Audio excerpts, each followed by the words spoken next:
5. You worse than I am. I limit mine to 2. And I'm getting ready to add a 6. Uh-oh. Well, I hope they're all making you money. That's the idea. Well, one of them is a TV monitor, but it's tuned to CNBC, so I'm watching the market. Okay. I got another friend on here. What's going on, Joe? Hey, what's up, Kev? How you doing? What's going on, everybody? What's happening, Jeff, Mr. Rouzan? Hey. Yeah. Hey, Ms. Mitchell. Yeah. You're still muted, Crystal. Okay. Hello, Joe Roseanne. It's good to see everybody. All righty, we ready to go? We're missing Danny, but we're ready to go. Okay. Chroma cam. Okay. It's on you then, Mr. Greg. Good morning, good afternoon, and good evening to a few of you. My name is Gregory Sneed, and today is November 4. I always had to take a quick look and see what day it is, just to be sure. November 4 in the year 2021, and welcome to the community briefing. We're glad you're here to join us. Our guest today is Daniel Tabor, and he will be joining us shortly. In the meantime, a little bit about me and my business. I have been in financial services for a little over 40 years. The name of my company is Lifesaver Financial Services. I help my clients keep more of the money that they make, also protect their families with life insurance and long-term care. Because I believe that when you feel better about your money, you feel better about your life. If you like to be reacquainted with your money and feel better about your money, I'll put some information in the chat and we can set up some time to have a talk about that. Now it's my pleasure to introduce the queen of our community briefing, Miss Crystal Mitchell. Good morning, everyone. Welcome to the community briefing. We're so happy to have you here. We're ecstatic about our speaker today, and we have his fan club has joined us. And so that's fantastic. The community briefing is a sponsored program and powered by Recycling Black Dollars and the Black Business Association, the BBA. We're here to serve the community, but it's not just our platform, it's our platform, all of us. And it's the place where we bring leaders and stakeholders to the table so that they can speak and you can get to know them on a first name basis. So now we can keep everybody accountable for their actions in our community. How about that?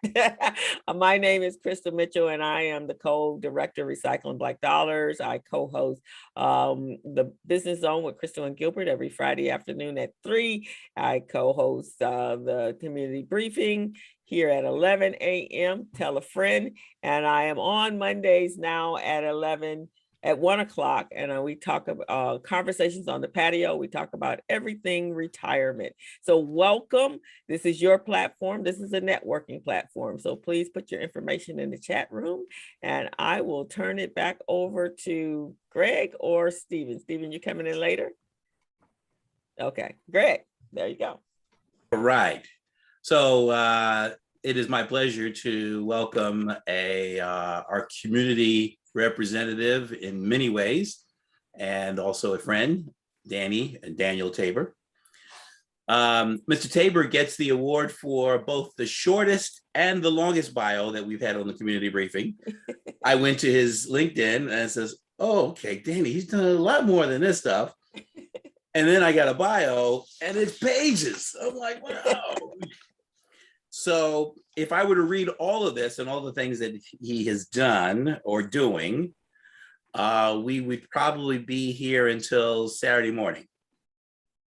But we're not going to do that. So I'm going to share with you just some of the highlights. Okay.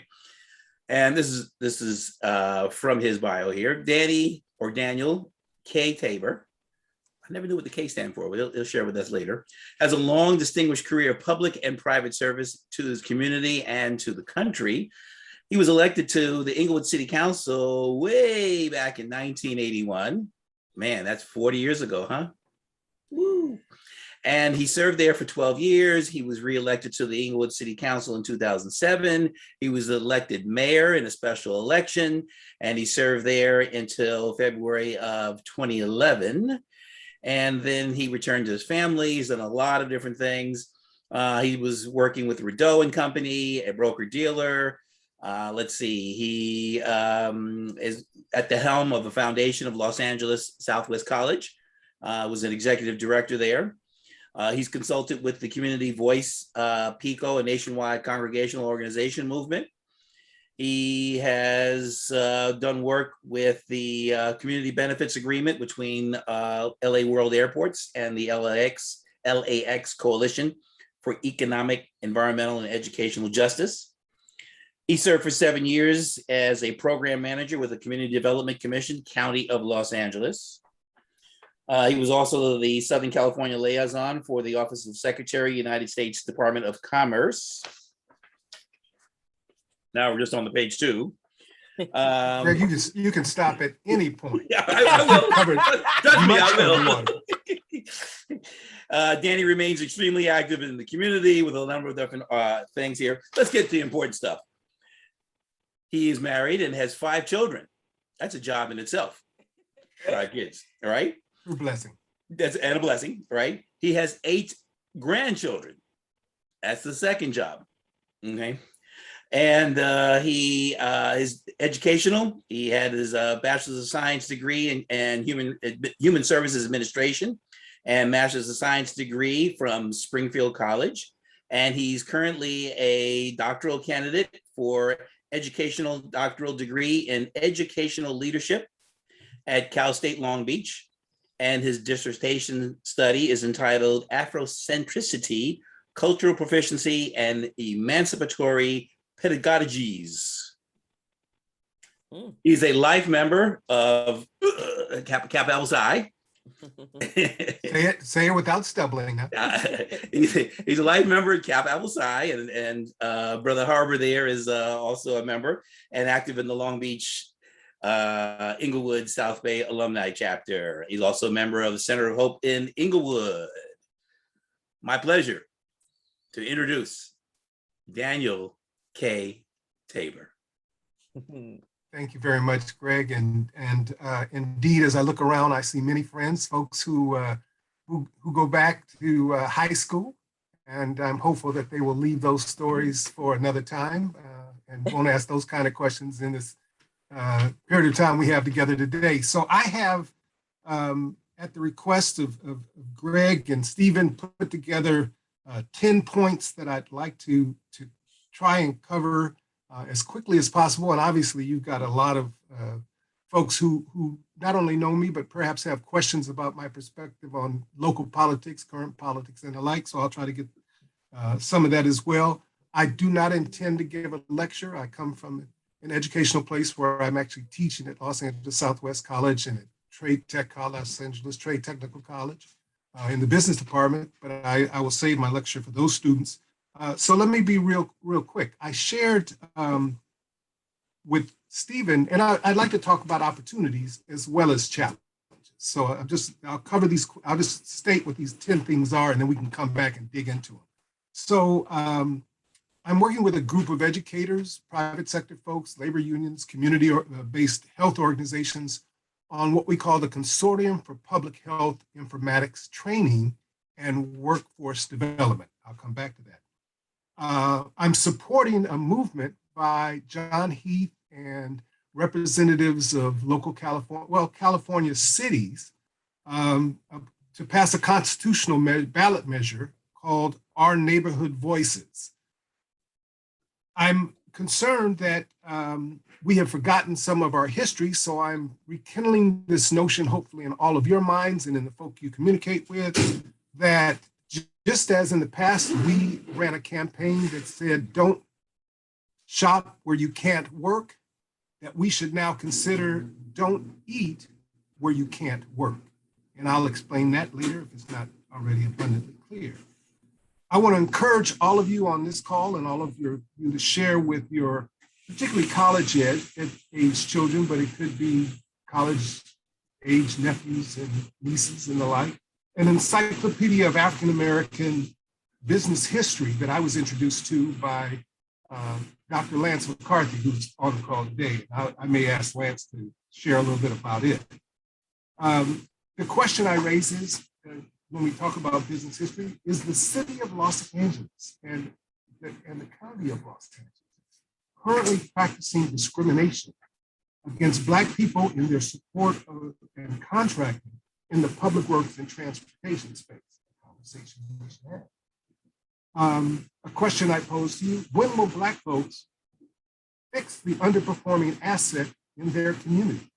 I'll let that marinate for a second. Number 8, just because you are Black, don't make you a Black representative. We've had that conversation, I think, in barbershop beauty parlors, but probably time now to have it here. Number 9, I skipped 6, I'll come back to that. So let me go to 6. Do Black people want to work, or do we just want to hustle?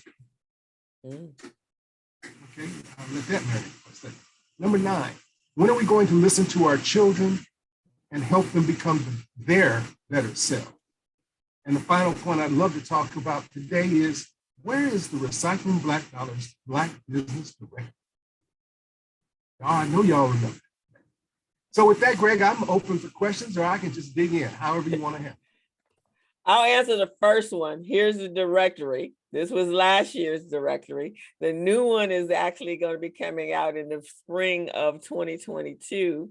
And we are now available in Google Play Store, as well as the iTunes Store, and as well on the website. So if you want to put yourself in the resource guide, our plan is to have every Black business in SoCal, Southern California, in this guide. It's going to be awesome. So there's the answer to number 10.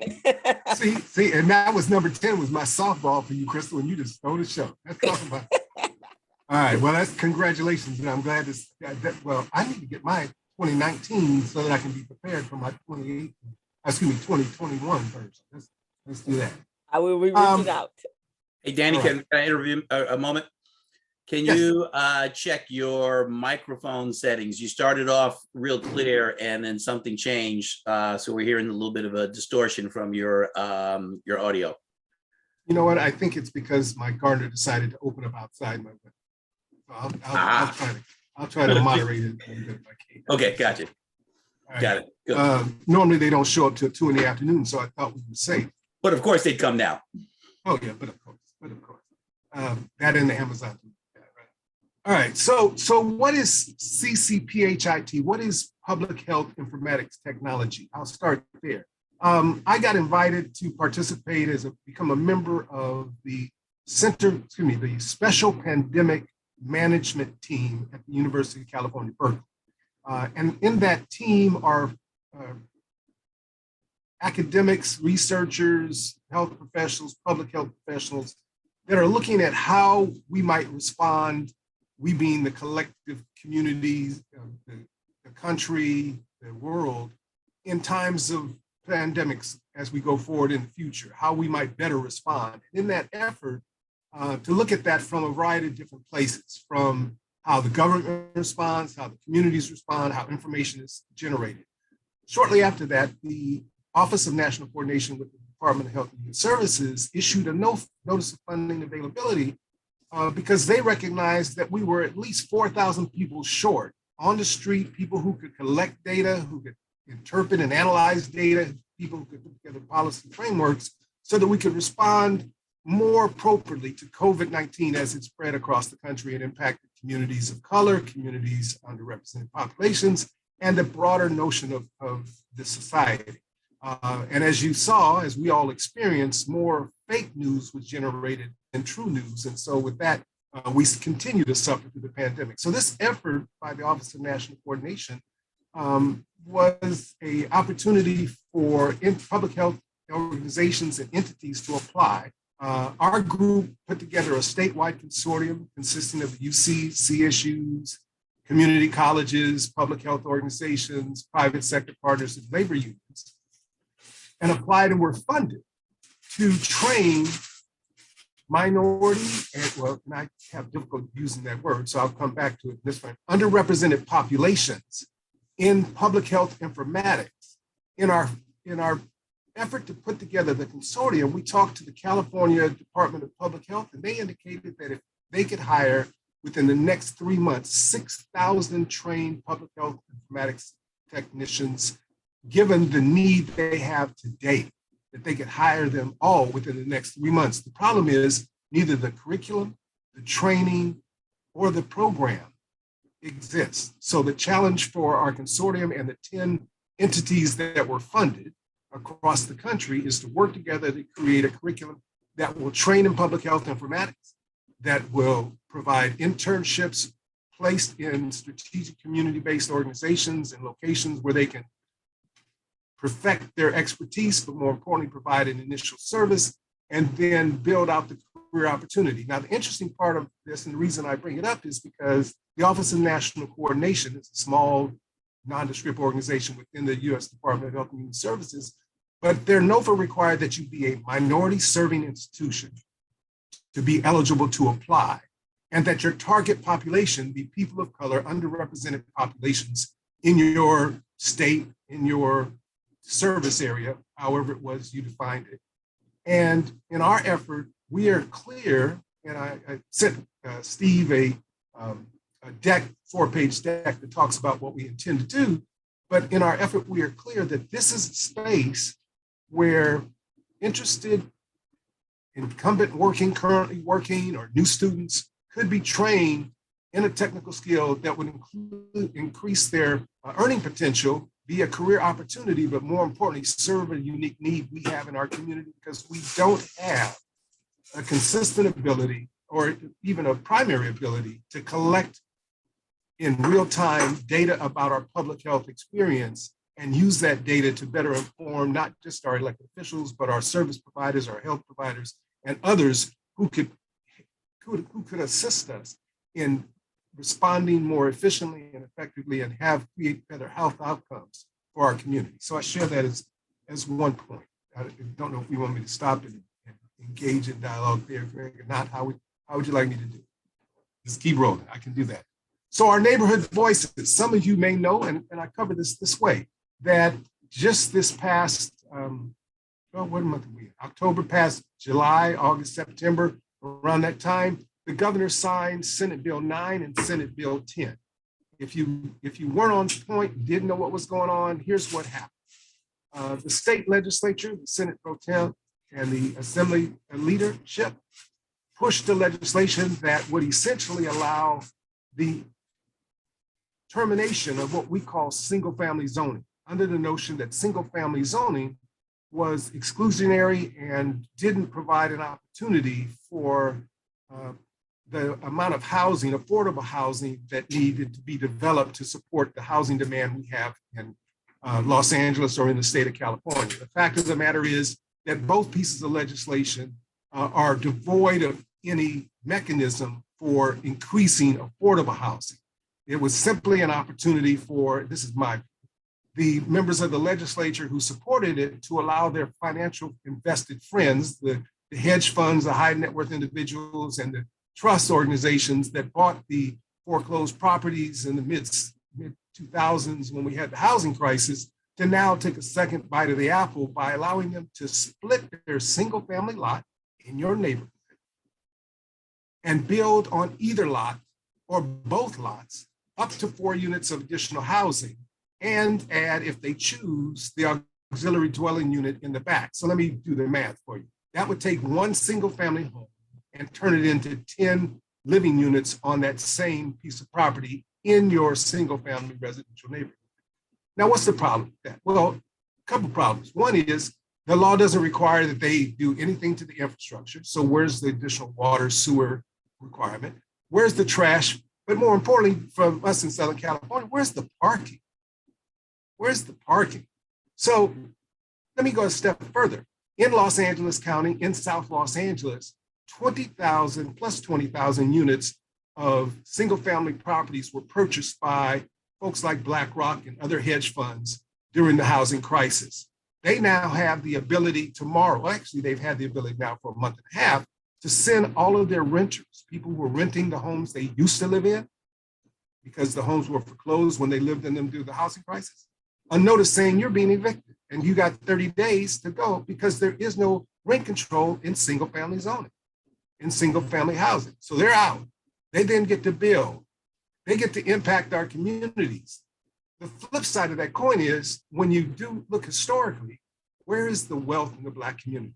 The wealth in the Black community is in home ownership, in the increased valuation and escalating value of the property you hope to own completely free and clear and one day transfer to your children. Well, it's not just the notion of gentrification that's destroyed or impacting the Black community, but it's now this legislation that allows for an owner to evict and redevelop their property to multifamily units in a neighborhood already congested, but a single family neighborhood where folks had hoped to raise their families and create a system of wealth for that family. So there's a challenge there.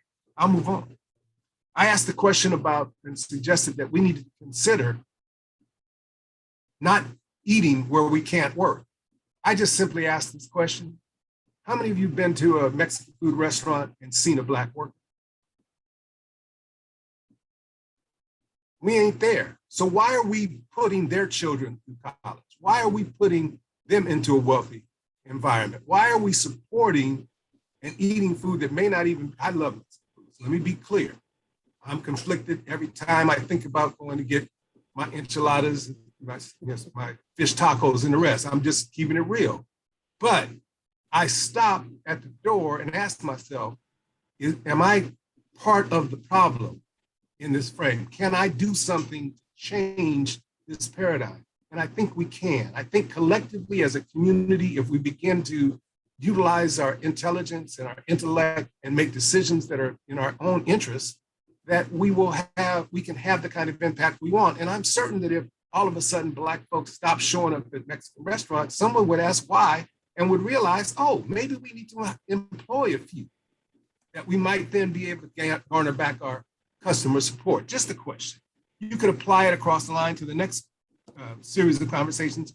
When I say, how many of you have witnessed all this construction, public works maintenance activity in Los Angeles, and then wondered, where do Black people at?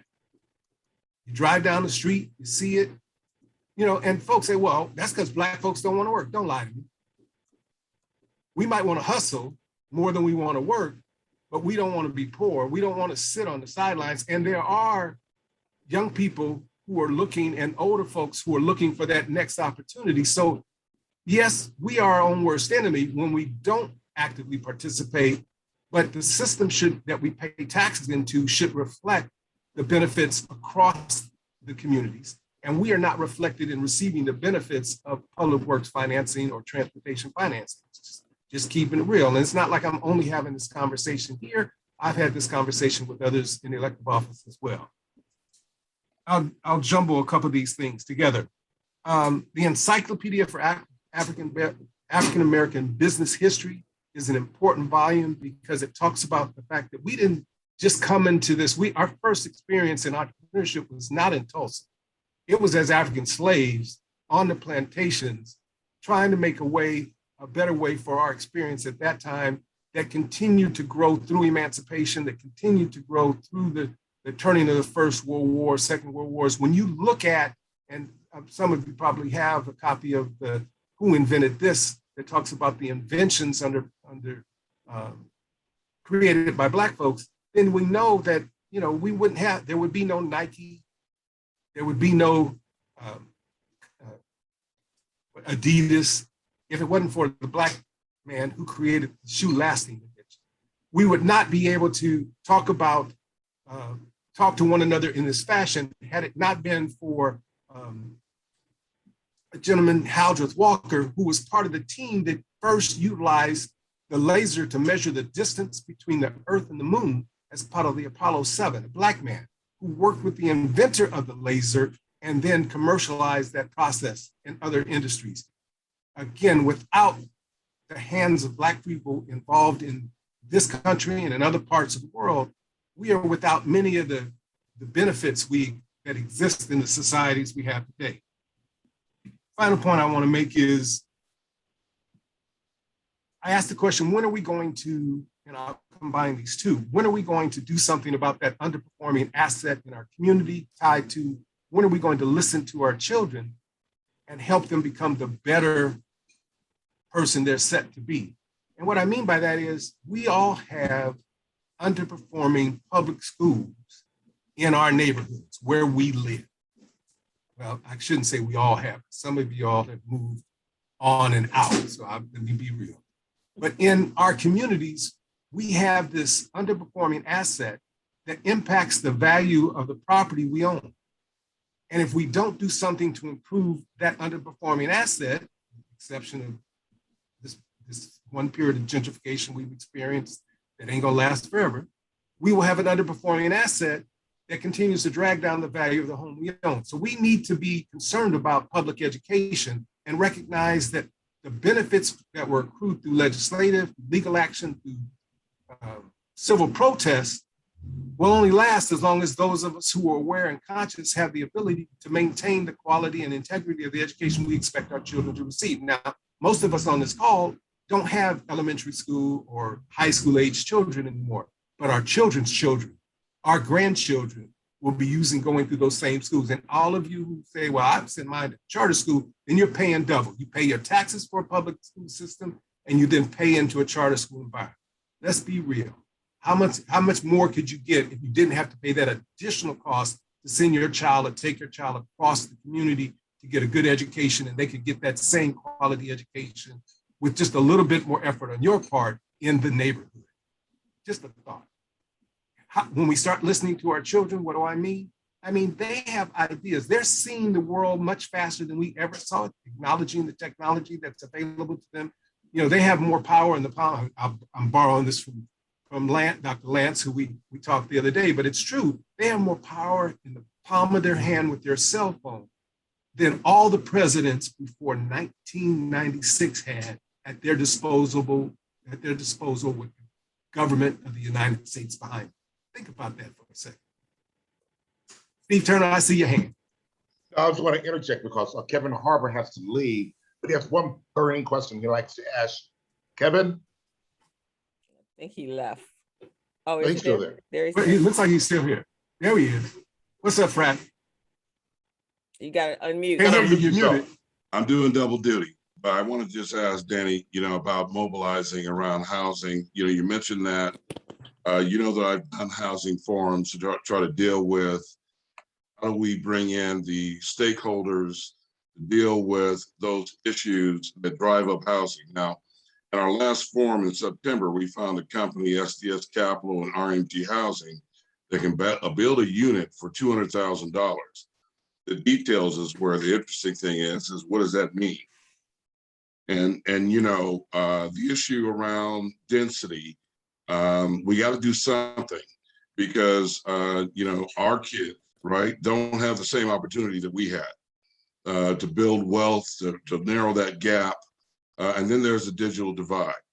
And that's a whole nother road, because now we're dealing with digital redlining. Joe Rouzan and Vermont Slauson Economic Development Corp, they're doing some great things and dealing with adoption and literacy, but we need to take it a step further. There's the Emergency Broadband Benefits Program, where all we got to do is get people to sign up to get $49 toward their internet bill, and another up to $100 toward a device, a tablet. All this plays into workforce development, education, telemedicine, the whole thing. We got to mobilize around this in terms of public policy, because candidly, I don't like to say it like this, but unless we take what we should have, no one's going to give it to us because they just don't care. And I'm speaking as Kevin Harbour and not the president of the BizFed Institute. I'm speaking as an individual. That's why I said Frat Brother. So Kevin, Right, let me so follow. I got to log off, but I'm going to be listening. All right. So as Kevin said, and those of you who don't know, Kevin is the president of BizFed Institute, and BizFed Institute has held not just a series on housing, but also on business development, particularly on transportation and on air quality. And if you don't belong to BizFed, definitely reach out to Kevin and talk to him about the benefit that you might receive from participating.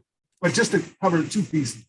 we have to be in all of these conversations, but we need to have a collective conversation so that our strategy is collective and our representation in those other conversations where we may be the only voice representing the African American perspective is truly a representative voice, not just our own individual voice. Going back to that notion that just because you're Black don't mean you represent Black folks.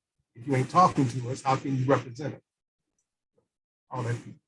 I quite agree. It's so interesting, Danny. I was on a call yesterday with someone that lives out in the valley, and she was, when her child was young, she was part of their PTA, and they were going out with Booster Club, and they were looking for money from all the local businesses, right? And so they went to a couple of businesses, and the businesses said, "Nah, that's not what we do." So she came back to the meeting, the families, and she said, "I need to have everyone bring me receipts from every purchase that they have made at this particular business." So that happened. About 10 days later, she comes back with a huge basket of receipts. She goes, "If you are in our community and you cannot support the programs in our community, we will make sure that this basket is empty the next time I ask for receipts from this company." Right upon there, they start donating to the program that they wanted. So those are the communities that don't look like us. That's how they get stuff done. So when we say that we don't recycle our dollars and can support our community, that's not true. We do have that power. We just don't activate on that power. So I'm in completely agreement with you. That's right. That's right. I'm reminded that when I played before even Little League, just park baseball every summer, living in Inglewood, the organizations that sponsored the teams, the men would come to the park right before, around May, and they would say to all the kids, not just their children that were playing, but all the young men in particular, and say, "So what are you planning to do this summer? Do you have a job?" And if you said no, they would say, "Look, come see me. We're going to talk about getting you a job." And if they didn't hire you, they found another business to hire you. I mean, minimum wage, $3-4 an hour, whatever it was back then. But the point was, they took time to invest in the community because their children and their families were part of the community. We need that exercise, that experience stays on my mind. And that's why I'm comfortable saying, "Look, let me put my hand in here and see what I can give back, contribute back," because it's part of the community that I am of. Back to you, Greg. There's some other questions. And I'm not looking at the chat. I apologize. No worries. I got that covered. So there was a question from Kevin, which he came in and answered, asked that, which is what can we do to mobilize our voices, impact public policy as it pertains to, digital divide, housing and transportation. A simple answer, of course, to that is voting, getting out and vote at every election, not just the big presidential ones every 4 years. We have another question here. What is Our Neighborhood Voices with John Heath? So Our Neighborhood Voices is a ballot measure that John Heath, who some of you may know is an affordable housing developer, but more importantly, a resident of View Park, past president or current president, I guess, going out of office, of the View Park Homeowners Association. John is part of a group of about 15 individuals who put together a ballot measure for the June primary. They're collecting signatures now that would return local control issues back to local governments and remove the ability of the state legislature to weigh in on land use issues, specifically issues in the manner in which they did SB 9 and SB 10. The premise is simple. Local people should determine what occurs in their community, and for that reason, the ballot measure moves forward. So I'd encourage all of you to not wait until June when the election date, but to begin to read upon it and share your thoughts about it in your circles, because it's a critical issue that we have seen the impact of, and we will continue to see the impact of SB 9 and 10 as they begin to mature and people begin to take advantage of it. And this is one way in which we can respond and say to the legislature, when you don't hear us, we will take action in our own hands, which is what the voters have the right to do. Excellent. Great. Lisa Fitch sent looks like, well, it has a question mark, but it looks like a statement. Lisa, can you help me out as to what your question to Mr. Tabor is?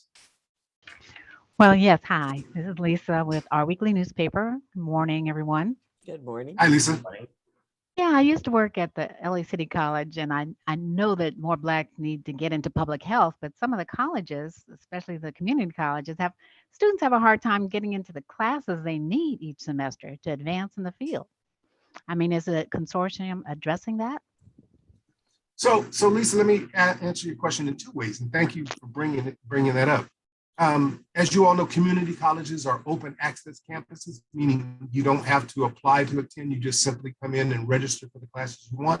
Lisa speaks to a problem that is unique, not just to Southwest or Trade Tech or West LA, where the predominant number of Black students in our community go to community college, but is prevalent throughout the state. And that is that many community colleges don't, for a couple of real reasons, don't offer the continuum of courses every semester that helps a student move rapidly. However, recent legislation has changed that. Colleges must now must now share with students when they register, based on their selection of a major or based on their selection of a particular program, what classes they will take and in what order they will take them, and then make sure that those classes are provided, even if, and this is the reason that sometimes classes didn't exist in that series, even if the class rolls, meaning the number of students who register in the class, goes below the profitable number, which is typically 16 students per class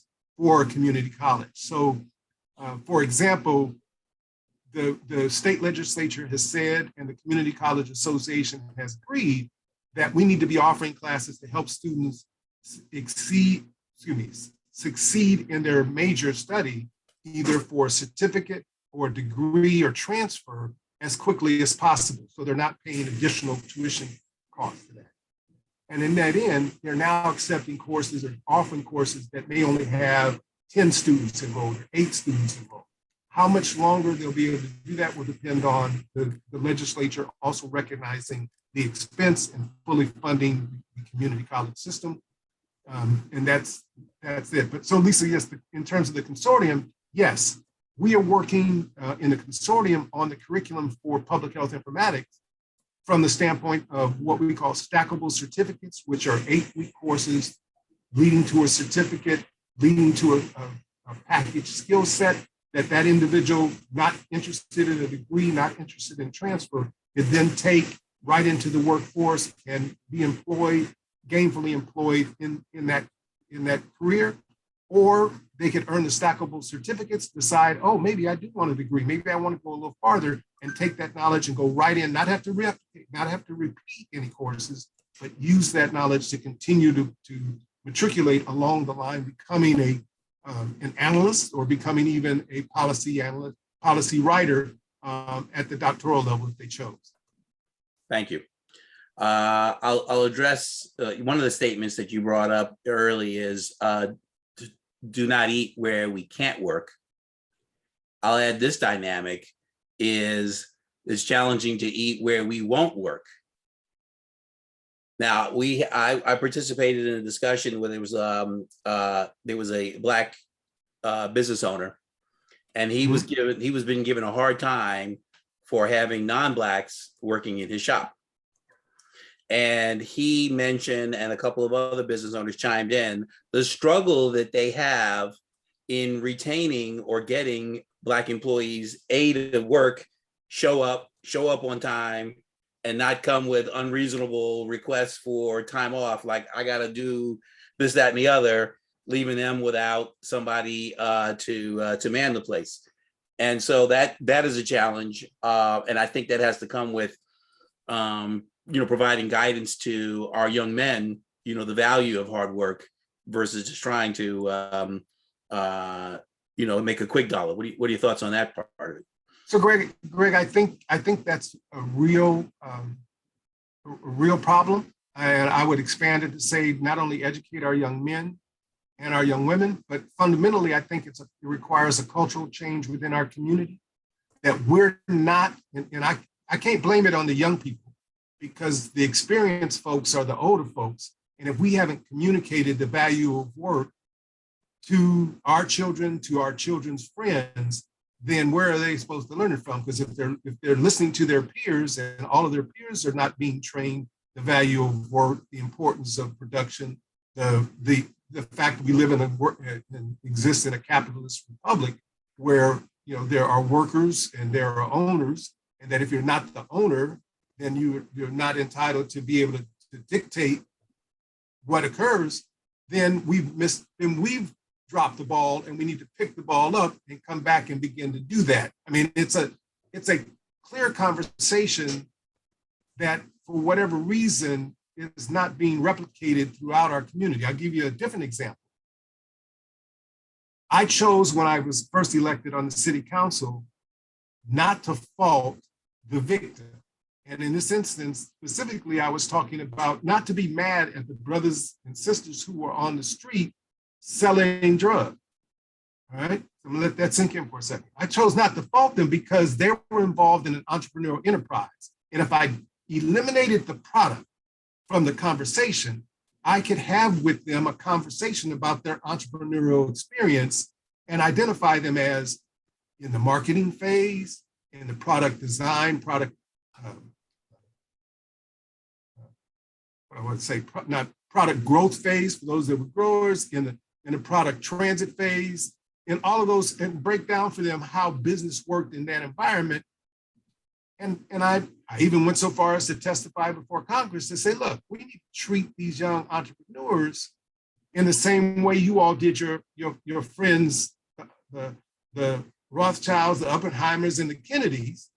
Yes, it's illegal activity they're involved in, but let's flip the script and create an opportunity for them to get a different product, one that's legal, and use those and acknowledge those skill sets that they developed and help them build out a legitimate enterprise where they're not looking over their shoulder wondering when the police are coming or a competitor with a gun is coming. That process has taken place. Young people have moved on. They moved into rap music, as an example. They stepped up and said, oh, we can make money here. Selling composition tracks out of the back of their cars. Some of you may remember that. Some of you may even supported that. I mean, there were Nipsey Hussles before Nipsey Hussle. Mm-hmm. Okay? And we've got to recognize that. We don't recognize that. Street entrepreneurs, street vendors. Instead, my daughter said this to me just the other day. Daddy, how come Black elected officials and older Black people crack down on brothers and sisters who are running a business on their street out of their car, but let these other folks have these food carts up and down their street that are not legitimate business? Right. Well, hey, you hear what I'm saying? So I'm not blaming the victim. We're in position, we have power, we have agency, we the adults, to change the culture, and we need to be about changing the culture. We can't afford another generation of folks who don't value work in our community. Right, and that's the issue. And Crystal, you remind me, we had one of our guests came in with LAX, LAWA, and they were sponsoring jobs, construction, power tools, heavy machinery, mm-hmm. and the percentage of Black males, he didn't mention females, but that were, coming in and interviewing and getting the job, and then failing the drug test for testing positive for weed, which knocks them out of, contention for the job. So that's all part of the educational. But I think also, Greg, that there's some confusion. So if we legalize marijuana and we are creating an industry where cannabis is actually now a product, but we don't change the other laws that go along with that, right? So if I test you and I hire you, even though it's a legal substance, I can still fire you, right? So we got conflicting conversations going on here because the young people feel it's legal and it's now a viable entity that you can get into, which was supposedly, I guess, our reparations just didn't work out like that. But at the same time, if I'm smoking weed that's not legal, but then I can't be hired if I'm drug tested. So, you with young people, I work with young people a lot, and you can't be ambivalent about this stuff. You got to be real clear about where the dividing lines are. And then takes a village, guys. So it's us training our kids to recognize this is what happens in the corporate world. But if it don't work for you in the corporate world, then let's create an entrepreneurial world for you. So now that you are creating revenue that's generating back into community, but you got to run businesses that are correct, right? They got to be registered. They got to be liquor is legal. Yeah, I You don't know. want your school bus Well, driver yeah, with a flask, you know. So let's break that down a little bit, Crystal. And the point you raise is the city of Los Angeles and the state of California can act to change the laws that say that employers can test for marijuana and use that as an excuse to fire. So that can be done in the state legislature. But at the airport, it couldn't be done because the airport is a federal institution. Okay, and federal laws have not changed. And federal laws today won't change. For example, if you're in the marijuana business, you cannot even the cannabis business in California or Colorado or other states, you cannot put the money gained from the operation of that business in a bank because the federal government sees it as an illegal activity and could basically attach and take your assets out of your account and fine you and prosecute you. So we need to be sophisticated in our analysis so that we can explain to young people not only what the penalties are, but what the options are, as you described, to create a legitimate enterprise that is within the boundaries of what is legal in the place that they will operate. Right. So with that point, Danny, I'm sorry, the Honorable Daniel K. Tabor. No, look, don't you start. What does the K stand for? Oh man. All right. So what's funny is I think Kevin may know, but I know Joe Roson's supposed to know what the K stands for. So I'm gonna make it plain. My name is Daniel, named after Deacon Dan Tyler, former running back of the Los Angeles Rams. All right.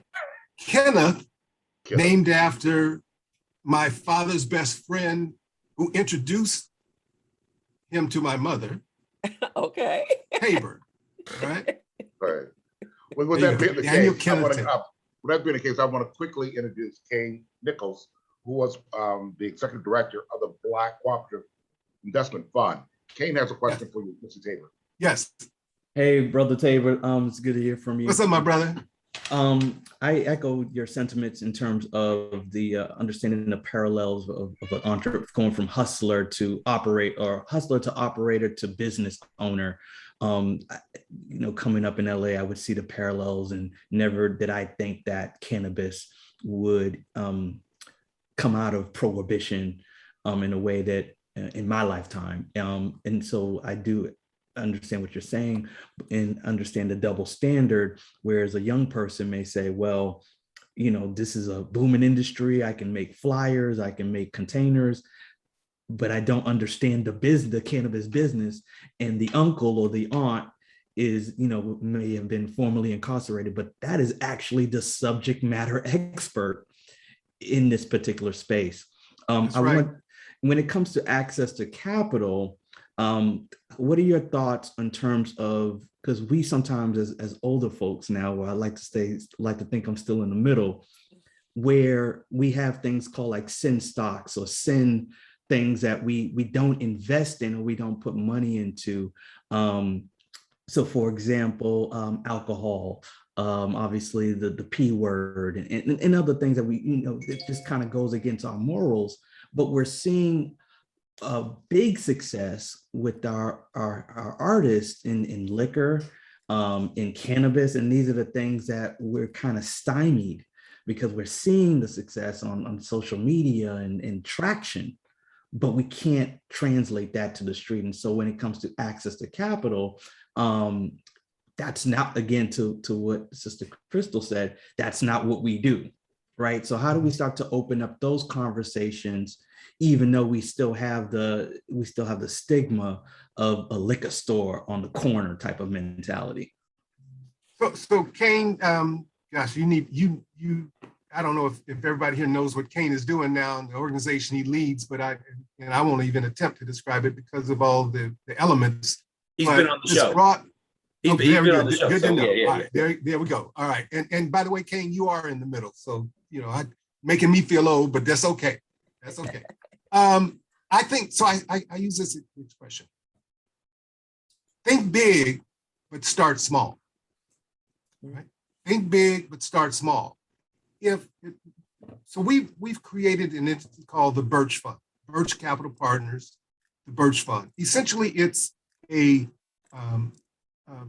equity fund designed to fund manufacturers, Black manufacturers, who are working as third-tier, fourth-tier manufacturing folks in aerospace and technology space, and provide them working capital to expand their current business operation, but move them, if those that are prepared and thinking about it, to build their capacity to step up and become second-tier manufacturers, perhaps first-tier manufacturers in other industries, to diversify their industry and build their growth. The same thing could happen in the cannabis industry. We have a number of organizations. Where's Lance? Is Dr. Lance still on? Because I wanted Dr. Lance and his wife had created an entity, a nonprofit entity that works across the country on social equity in the cannabis space. And they help define and write legislation and public policy that is inclusive of the people who've suffered from incarceration in the cannabis space, and now provides a mechanism for them to participate in the cannabis enterprise, much the way that Kareem Webb has done and his group has done here in Los Angeles by providing seed capital, training, and funding for that in that industry. The question, though, is, can we diversify it? For example, I have friends in the cannabis industry. I bake oatmeal cookies when I have the time. And according to some folks, my cookies are pretty good. The question was, could I bake an oatmeal cookie that included cannabis product CBD? And I was like, well, frankly, I had never thought about it because I haven't been at it that long, but I suppose I could. But so could someone else. So that we diversify in the space in which we could operate legally, but we start small while we're thinking big. And what's our next step? Where do we go next? There's an African-American young man who's just won his battle to be fully licensed as an inspector of cannabis, meaning that everybody who is in the cannabis business, the growers, all have to take their product to an inspection site before it can be packaged and marketed on the street. So he's in that space. That's it. Everybody's got to come through that space if you're in the cannabis growing side. So he's unique. Now he could diversify if he chose. Actually, excuse me. He's in a space that cannot diversify, but he can support others in the industry as his business grows. And we need to think about that. I'm gonna flip this to Joe Rosan real quick because Vermont Slaton has a program that I think should be big in our community. And I don't know if it gets the support it deserves, but the food truck program that you all run, Joe, where you talk about food trucks as a business and then help them structure not just the operation of the truck, but the financing of the truck and the location, all of that piece. That just makes too much sense given the number of young people who are into cooking, catering, financing. Why are we not building out that space and working with people like Brother Doolin, Gregory Doolin, who's made his kitchen available to other entrepreneurs who are building out their catering business? Why are we not thinking of conceptually creating a culinary space where entrepreneurs can come in and use the kitchen? They don't have to pay to build out their own kitchen. They can collaborate in a kitchen space that is, that kind of like a joint tenancy and work through it so that they can grow their business, and we take a little equity off of what they do to maintain the space, and they can go on and grow. And if they grow big and they become the Nestle or the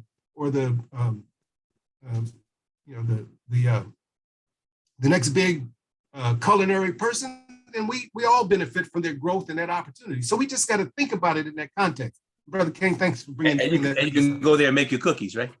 I could go there. I would go there and make my cookies. And they'd be mobile. And they'd be mobile. And I'd be mobile. There we go. Hopefully I'd be distributed in the Black Business Directory and in other Black businesses. Not on a the counter problem. as you pay. Now, I want some of those cookies, but I know they ask some important questions when I get to them. No. I'll talk about the cookies before we finish. We got one last question. and this is coming from the group, and hold on the armrest for this one. As a former mayor, what are your thoughts on the upcoming mayoral race and the MRT situation? So I'm supporting Karen Bass for mayor of Los Angeles. I am mindful of my experience when I first got elected. My mother used to say to me daily before she passed the plate so that I could eat, what one thing did you did for the folks who voted you in office today? So every day I had to have something else I'd done, till it built that vocalizing of what I'd done became memory, muscle memory, so that every day I was looking to do something more. So let me not avoid the question you just asked about Martin Lee Thomas. The question becomes, what is an appropriate reaction to what we know has occurred? What we know is that he's been indicted, all right? And from my basic understanding of law, that means he's been accused of doing something. And I'm not in the position where I need to judge the evidence that's be presented in the public space, because that may not be the sum total of all evidence that is available. So I have no opinion of this point, other than that I thank God daily that I had the opportunity to serve, and that through my service, I did not come into that same situation where my integrity and my actions on behalf of the people I represented, my constituents, was challenged or questioned. And I'm going to say this as politely as I can. God will be the judge, and at the end of the day, we'll be able to know, what the facts are, what the truth is. And the question is, what will we do with that knowledge? Will we just talk about it around the barbershop or while we're having a drink with friends and try to laugh about it? Or will we learn from it and teach our children to never be in the same situation where their integrity is challenged? Thank you, Danny. Back to you, Stephen and Crystal. Thank you, Danny. And one last question before we close out. Yes. The politics have taken on a really interesting look these days. And I think there are a lot of politicians that their integrity is being questioned on really high levels based upon certain actions that have taken place. How do we as voters and the community, especially the Black community, because I think it really affects us. How do we keep the people that we vote in office accountable? What should be our actions, and how often should we be doing that? Because sometimes we just elect them in office and let them have at it, assuming that everything is for our best interest. And for the last 10 years, we know good and well that that's not the case, because look where we are. So what would be your thoughts on that? Let me not take the next hour, but Muhammad Nasruddin and I used to talk about this regularly, is that in the Black community has come to perceive the electoral process as a full contact sport, all right? It's not about, and it shouldn't be perceived in that way. It should be perceived as we are selecting someone to represent us in the political space where decisions that affect our lives are being made. And we should use our mother wit and common sense to have questions with the people who seek our vote, rather than ask the question, well, who's supporting you? Oh, you're being supported by that person, then I'm gonna support you. What has that got to do with them representing what you think about and the trials and tribulations you go through daily? You need to feel that the person you elect truly understands your need because you had a conversation with them. Now, how do you have a conversation when you're one of a million, or in Los Angeles, you're one of 300,000 constituents? Well, you have that conversation electronically. You have that, as we're having this, you attend the PTA meetings, it starts there. You attend the school board meetings, it starts there. You attend the block club meetings, it starts there. You contact the office and you share that contact with the people that live in your neighborhood, so that we build a culture where the people we elect to office represent us, don't come back the day after they've been elected and try to tell us what we need to know and what we need to hear. The day before you were elected, you were a candidate. You didn't know anything. You had never served. The day after the election, when you get elected, what makes you the genius? What changed in the 48 hours or 24 hours? And we seem to hold our elected officials as if they're above our ability to discuss with them, to challenge them, to hold them accountable. And until we learn that we have to hold them accountable and by ourselves hold ourselves accountable to be active participants in the process, we're never going to be elected by representatives. We'll be elected by folks that look like us, but they receive their money and their support and their validation from others who are not concerned about what we may want, but are seeking to get what they want accomplished through the political process. If we don't have an agenda, as someone once said, then we're on someone else's agenda. Right. Right, Well, Danny, on exactly. behalf of Recycling Black Dollar, the Black Youth Association, and our contributor, we thank you ever so much for taking time out of your schedule to share your knowledge and share your insight. And for all those on this call and for those in your professional network, tell them about the community briefing. People like Danny, Tabor, or they're somewhat of a unicorn. They don't come around.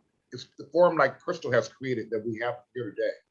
Help support the community briefing by making a donation. No amount is too small. You can do it online.